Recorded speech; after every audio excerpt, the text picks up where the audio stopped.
Bonjour, voilà une petite vidéo qui va vous permettre de revoir tout seul les puissances à exposant entier. Alors, donc je rappelle par rapport au titre que puissance à exposant entier, entier signifie positif et négatif. Donc je commencerai par un petit rappel. Si je prends la puissance 2 au cube au niveau du vocabulaire, 2 est la base et 3 est l'exposant. L'exposant, je fais remarquer qu'il est positif, donc je peux appliquer ma définition qui me dit que 2 au cube, c'est 2 fois 2 fois 2. J'écris 3 fois le facteur 2 étant donné que l'exposant est 3. J'effectue et ça me donne 8. Alors, je vous invite également à aller revoir les puissances utiles à connaître sur la feuille annexe que j'ai distribuée et que je remettrai de toute façon sur Smart School. Alors attention, deux petits cas particuliers. Quand l'exposant est 1, je recopie la base. Quand l'exposant est 0, c'est toujours égal à 1. Alors voilà la preuve. Si je refais le même travail avec 3, 3 au carré, 3 exposant 1, 3 exposant 0. 3 au carré, 3 fois 3, 9. 3 exposant 1, je viens de le dire, je recopie la base, donc ça fait 3. Donc je me rends compte, ce qui est normal, je divise par 3 puisque la base est 3. À l'étape suivante, je devrais de nouveau diviser par 3. 3 divisé par 3, 1. Si je refais la même chose avec une base 5, 5 au carré, 5 exposant 1 et 5 exposant 0. 5 au carré, 5 fois 5, 25. 5 exposant 1, je recopie la base 5. J'ai donc divisé par 5 pour passer de 25 à 5, ce qui est normal puisque la base est 5. Je divise de nouveau par 5 et j'obtiens 1. Je retiens donc que, quelle que soit la base, chaque fois que l'exposant est 0, la réponse est 1. Alors, je reviens donc à la suite. Je rappelle ici les propriétés. Propriétés de puissance, elles sont au nombre de 5. La première propriété, il s'agit de produit de puissance de même base. Alors, je prends l'exemple de 2 au cube fois 2 au carré. J'ai développé 2 au cube et 2 au carré, ce qui me donne 5 facteurs, donc 2 exposant 5. Si je veux éviter cette étape, il me suffit d'additionner les exposants en ayant recopié la base. Quand j'ai la puissance d'une puissance, deuxième propriété, 2 au cube, le tout au carré, c'est 2 au cube fois 2 au cube. J'ai appliqué ma définition de puissance, donc 2 au cube, c'est 2 fois 2 fois 2, fois, de nouveau 2 au cube, 2 fois 2 fois 2. J'ai donc écrit 6 fois le facteur 2, donc 2 exposant 6. De nouveau, si je veux éviter ces deux étapes, et passer directement à la réponse finale, il me suffit de multiplier les exposants. Donc pour la puissance d'une puissance, je recopie la base et je multiplie les exposants puisque les exposants ne sont pas au même niveau, je sais former le signe fois. Alors que juste au-dessus, les exposants sont au même niveau, si je les relie, je sais former le signe plus. Je passe à la troisième propriété. Puissance d'un produit, 2 fois 5 le tout au cube, c'est 2 au cube fois 5 au cube. Donc, je distribue l'exposant sur chacun des facteurs. La preuve, 2 fois 5, le tout au cube me donne 10 au cube, 1000. Et 2 au cube fois 5 au cube, 2 au cube me donne 8 et 5 au cube, 125. 8 fois 125 me donne 1000. Les deux réponses sont correctes, enfin sont les mêmes. Donc, la propriété est vérifiée.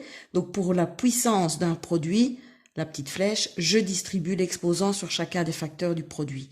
Idem pour la quatrième propriété, c'est la puissance d'un quotient.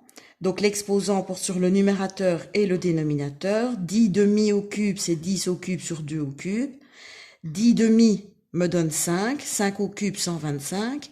10 au cube sur 2 au cube, 10 au cube me donne 1000 et 2 au cube me donne 8. 1000 sur 8 est égal à 125. Les deux réponses sont les mêmes, donc la propriété est vérifiée. Donc puissance d'un quotient, je distribue l'exposant sur le numérateur et le dénominateur. Et enfin, dernière propriété, directement en lien avec la première. La première, on avait un produit de puissance de même base. Ici, on a un quotient de puissance de même base. 2 au cube sur 2 au carré. J'ai développé 2 fois 2 fois 2 pour 2 au cube. 2 au carré, c'est 2 fois 2. Après simplification, il me reste 2 au numérateur. Autrement dit, 2 exposant 1. Si je veux passer cette étape, il me suffit de recopier ma base et de soustraire les exposants, celui du numérateur moins celui du dénominateur. Alors ici, je ne vous ai indiqué qu'un seul cas, le cas où l'exposant du numérateur est supérieur à celui du dénominateur, mais j'y reviendrai de toute façon par la suite avec les exposants négatifs. Donc je retiens que pour le quotient de puissance de ma base, je dois soustraire les exposants. Donc je rappelle celui du numérateur moins celui du dénominateur.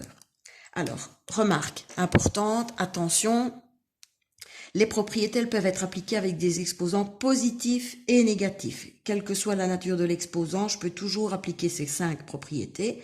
Mais au niveau du calcul de puissance, notamment puissance numérique bien évidemment, il n'est possible de le faire qu'avec des exposants positifs. Le jour où on a des exposants négatifs, il faut d'abord rendre les exposants positifs avant de calculer. La preuve, donc je reviens au premier exemple tout en haut, 2 au cube, c'est 2 fois 2 fois 2, 8. Mais 2 exposant moins 3, je ne sais pas appliquer ma définition et écrire moins 3 fois le facteur 2. Donc je suis obligée de rendre l'exposant négatif, de le rendre positif pour pouvoir calculer. Alors, voyons tout de suite justement comment rendre un exposant positif. Pour ça, je rappelle l'évolution ici avec des puissances de base 2. Donc 2 au cube, c'est 8, 2 au carré, 4, 2 exposant 1, c'est 2, 2 exposant 0, c'est 1, jusque-là, ça a déjà été vu. Vous remarquez que d'une étape à l'autre, on divise par 2, puisque je travaille avec une base 2. Donc, je passe à l'étape suivante, je diminue encore l'exposant de 1, j'ai donc 2 exposants moins 1. Je divise ma réponse précédente par 2, 1 divisé par 2 me donne tout simplement 1 sur 2, donc 1 demi. Je dois encore diviser par 2 pour trouver l'étape suivante. 1 demi divisé par 2 ou fois 1 demi fois 1 demi me donne 1 quart. Donc, 2 exposant moins 1 me donne 1 sur 2 exposant 1. Donc, je remarque que pour rendre l'exposant positif, il a suffi de déplacer la puissance en dessous d'une barre de fraction qui existait auparavant, étant donné que 2 exposant moins 1, on peut toujours sous-entendre la barre de fraction et le dénominateur 1.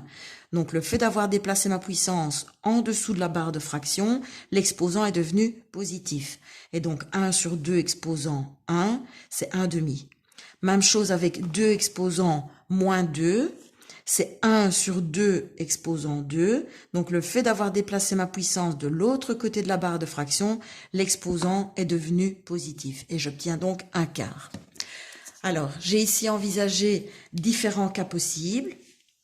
Si j'ai 2 exposant moins 3, je sous-entends comme ceci la barre de fraction et le dénominateur 1. Je recopie ma barre de fraction. La puissance est déplacée au dénominateur pour que l'exposant devienne positif. Je n'ai donc plus rien au numérateur. J'indique qu'il me reste 1. 1 sur 2 au cube, autrement dit 1 huitième. Vous pouvez bien évidemment vérifier tout ça à la calculatrice. Alors à la calculatrice, je précise que la touche à utiliser est X avec le petit carré comme exposant, le petit carré pouvant prendre n'importe quelle valeur. 5 sur 2 exposant moins 3. Je repère ce qui doit être déplacé, à savoir la puissance avec l'exposant négatif. Le 5 n'a pas lieu de changer, donc le 5 va rester là où il se trouve. Je fais remonter ma puissance, c'est donc forcément fois 2 exposant 3. Je n'ai plus rien au dénominateur, il me reste donc 1. Je laisse tomber mon dénominateur 1 et ma barre de fraction, il me reste 5 fois 2 au cube qui me donne 8, autrement dit 5 fois 8, 40. Même chose, vous pouvez vérifier à la calculatrice. Pour l'exercice suivant, je remarque aussi bien mon numérateur que mon dénominateur sont des puissances avec des exposants négatifs. Je dois donc les déplacer toutes les deux. Et donc, il ne faudra pas hésiter dans les exercices à repérer, comme je le fais ici, en entourant en couleur ce qui doit être déplacé. Le 4 exposant moins 2 devient 4 exposant 2 au dénominateur et le 2 exposant moins 3 du dénominateur devient 2 au cube au numérateur. Je peux maintenant calculer ce qui me donne 8 au numérateur sur 16 au dénominateur. Je la rends irréductible, ce qui donne 1/2. Et enfin, pour les deux derniers, l'exposant négatif porte sur une fraction. Alors, plutôt que de faire porter l'exposant négatif sur mon numérateur et mon dénominateur et arriver à ce cas-ci, ce que je peux faire, c'est directement échanger les deux termes de ma fraction pour que l'exposant extérieur devienne positif. J'ai inversé ma fraction, étant donné donc que l'exposant négatif, que le moins de l'exposant veut dire l'inverse, j'inverse sa position, je fais remonter en inversant sa position, j'inverse mes deux puissances et j'inverse la base de ma puissance. Donc 2 tiers exposant moins 2 devient 3/2 exposant 2.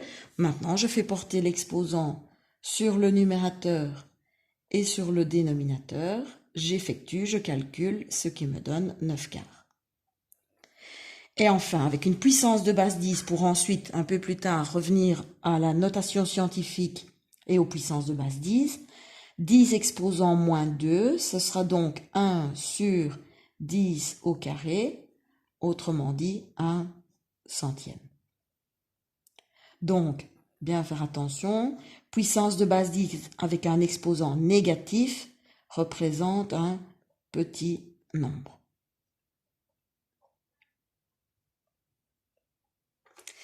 Alors, on passe à l'activité numéro 3 tout de suite. Je reviendrai donc à la notation scientifique après.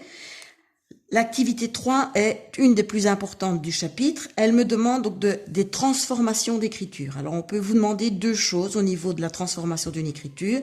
On peut soit vous demander qu'il n'y ait plus d'exposants négatifs dans la réponse, ou bien plus d'expression littérale au dénominateur. Alors, avec un même exemple, je vais appliquer exactement les deux consignes, première et deuxième consigne.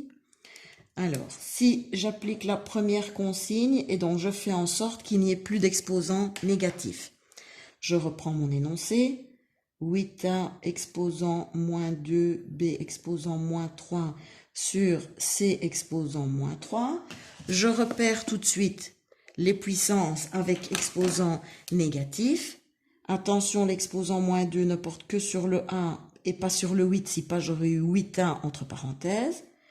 B exposant moins 3 et C exposant moins 3. Autrement dit, ces trois éléments doivent être déplacés pour que les exposants deviennent positifs.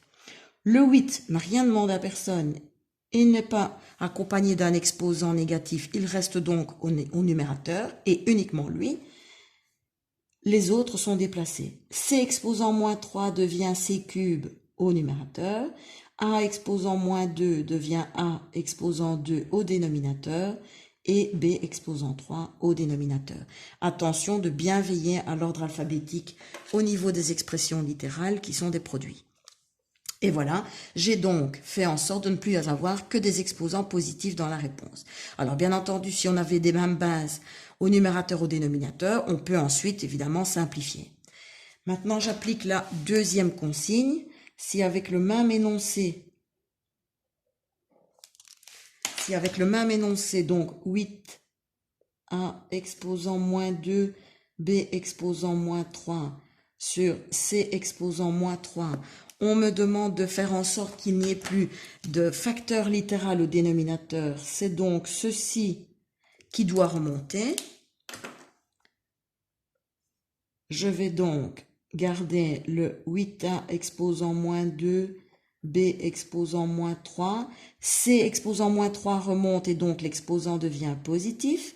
Je n'ai plus rien au dénominateur, je n'ai plus que le 1, que je peux tout de suite supprimer. Et donc ma réponse finale sera A exposant moins 2, b exposant moins 3, c cube.